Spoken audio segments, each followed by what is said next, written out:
my name is Francesca, and before I start, I would like to ask you guys a question, two questions. Okay, so how many of you guys are in a relationship or have been in a relationship? Raise your hand. Okay, cool, most of you guys.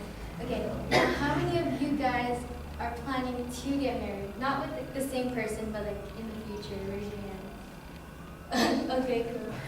Okay, so my claim for today pertains to you guys, and my claim is that I believe that couples should not cohabitate. Cohabitate meaning two people of the opposite gender living together until they get married.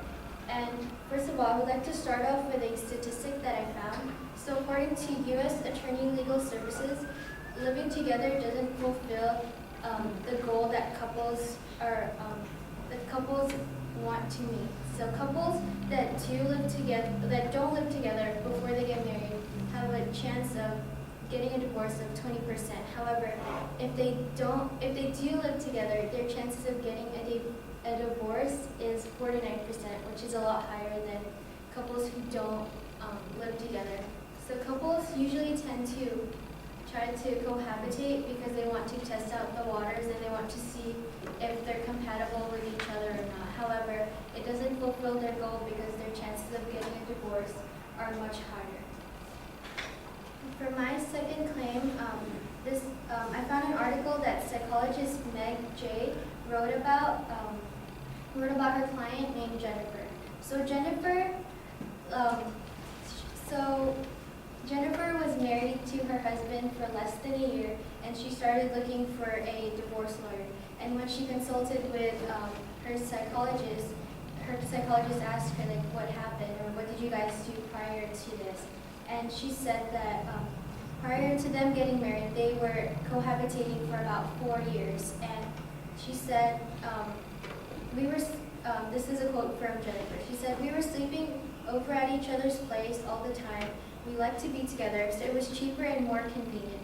However, Jennifer never felt that her boyfriend or her ex-husband, future ex-husband, was actually committed to her. She said, we had all the furniture, we had the same dog, we had all the same friends, and it made it difficult for us to break up.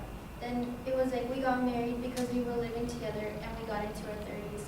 So a lot of the couples that cohabitate, they tend to just they live together out of convenience, and then towards the end they start to bring in the topic of marriage. Therefore, in the first place, they weren't really committed to each other at all, because if they were, they would have just married instead of trying it out.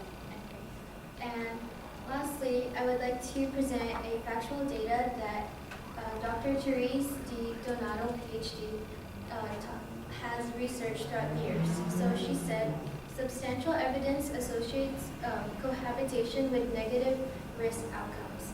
Premarital cohabitation is viewed as a risk factor for divorce, as it predicts marital instability, poor marriage quality, and less relationship satisfaction. Compared to married couples, cohabitating couples argue more, have more trouble resolving their conflicts, and have more problems related to their future goals. So in conclusion, I stand by my belief that couples should not cohabitate before they get married.